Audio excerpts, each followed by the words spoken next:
हाँ, सज़ा न देने वाला अगर दुखी हो जाए, यदि सज़ा देने वाला दुखी हो गया, सोचिए दूसरे का क्या होगा। मतलब अगर जज दुखी हो जा रहा है कि अब मैं इसे मृत्युदंड दे रहा हूँ या मैंने इसे लाइफ इम्प्रिजनमेंट दे दिया, तो अब प्रभु मुझे क्या दंड देंगे। जज ही दुखी हो जा रहा है कि उसकी सज़ा में न्याय नहीं है, मुझे दुख हो रहा है इसको सज़ा देने। तो इस तरह से नहीं, आपको अगर क्राइम हुआ है, अपराध हुआ है और आप न्याय की कुर्सी पर बैठे हुए हैं, तो आपको ही न्याय करना पड़ेगा, क्योंकि आप उसके लिए you are meant for that, you are assigned for that, you are recruited for that.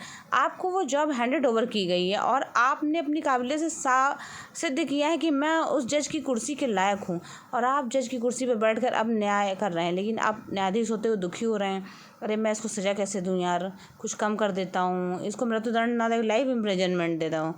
तो अगर उसको आपको लग रहा है कि ये rarest of the rare case है और इसको मृत्युदंड ही मिलना चाहिए और आप उसको उचित दंड नहीं दे रहे हैं, जज ही दुखी हो जा रहा है, तो सोचिए क्या होगा, न्याय व्यवस्था का क्या होगा, न्यायिक व्यवस्था का क्या होगा, जिसके लिए ये इंस्टीट्यूशन खड़ा किया गया था, जिसके लिए न्यायपालिका खड़ी की गई थी। तो अगर उचित न्याय नहीं हो रहा है, वो फ्रेज तो आपने सुना ही होगा ना कि justice delay is justice denied, देर से हुआ न्याय न्याय नहीं है, और justice delay but justice denied, इसका मतलब है देर से ही सही लेकिन न्याय हुआ, तो मतलब कि देर से ही सही लेकिन न्याय तो हुआ।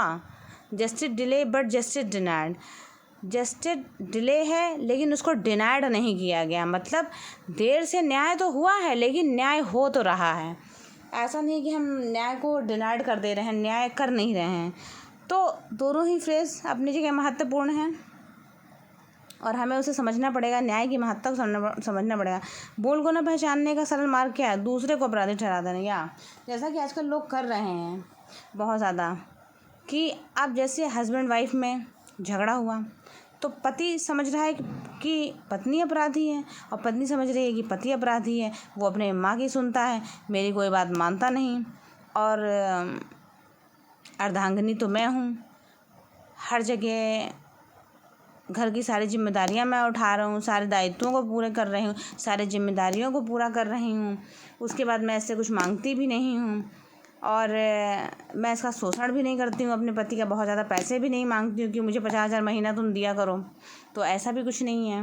लेकिन उसके बाद भी झगड़े हो रहे हैं, तो आप समझिए कि कोई ना कोई तो गलत है, चाहे वो पत्नी गलत हो चाहे पति, क्योंकि कोई ना कोई गलत है और दोनों एक दूसरे को अपराधी ठहरा रहे हैं। तो इस तरह आप एग्जाम्पल से समझ सकते हैं कि भूल को न पहचानने वाले का सरल मार्ग यह है कि दूसरे को अपराधी ठहरा देना। अब जैसे सास और बहू का झगड़ा है, तो बहू समझ रही है कि सास अपराधी है और सास समझ रही है कि बहू अपराधी है, वो मेरी डिसरिस्पेक्ट कर रही है, मुझे इज्जत नहीं दे रही, जैसी इज्जत मुझे मिलनी चाहिए वो नहीं मिल रही है, मुझे पलकों पे नहीं बिठा रही है, मेरे पैर धुल धुल कर, चरणों को धो धो कर मेरा आदर सत्कार नहीं करी। तो समझिए कि अपनी भूल को नहीं पहचान रहे हैं, सब अपने ही ईगो में लगे पड़े हैं, अब कोई अपनी मिस्टेक को पहचान नहीं रहा। तो इससे होगा क्या, आप एक दूसरे को अपराधी ठहराते रहेंगे, विक्टिम कार्ड खेल रहे हैं, और इस तरह से आप खुद को एक विक्टिम बनाकर और दूसरे को अपराधी बना दे रहे हैं। प्रेमी प्रेमिका का भी यही हाल है।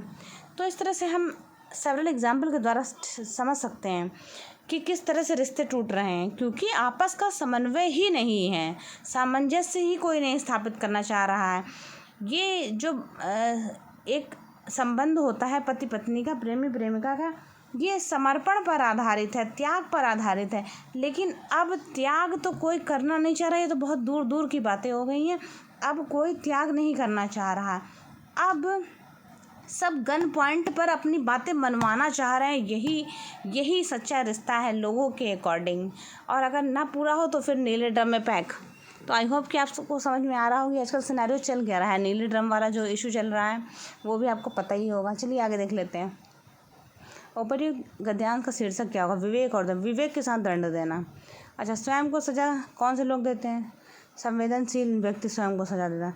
अब सज़ा का मतलब ये नहीं है कि आप जो है चूहे मार दवा खा लीजिए या आत्महत्या कर लीजिए, सुसाइड कर लीजिए, इस तरह दंड दिए, इस तरह से दंड नहीं देना है आपको। स्वयं को सज़ा देने का मतलब ये खुद को सुधार लेना ही दंड हो गया आपका, और आपको फील हो गया और आपने अगले व्यक्ति से माफ़ी मांग ली, तो बस और माफ़ी मांग भी उस व्यक्ति ने आपको माफ़ कर दिया,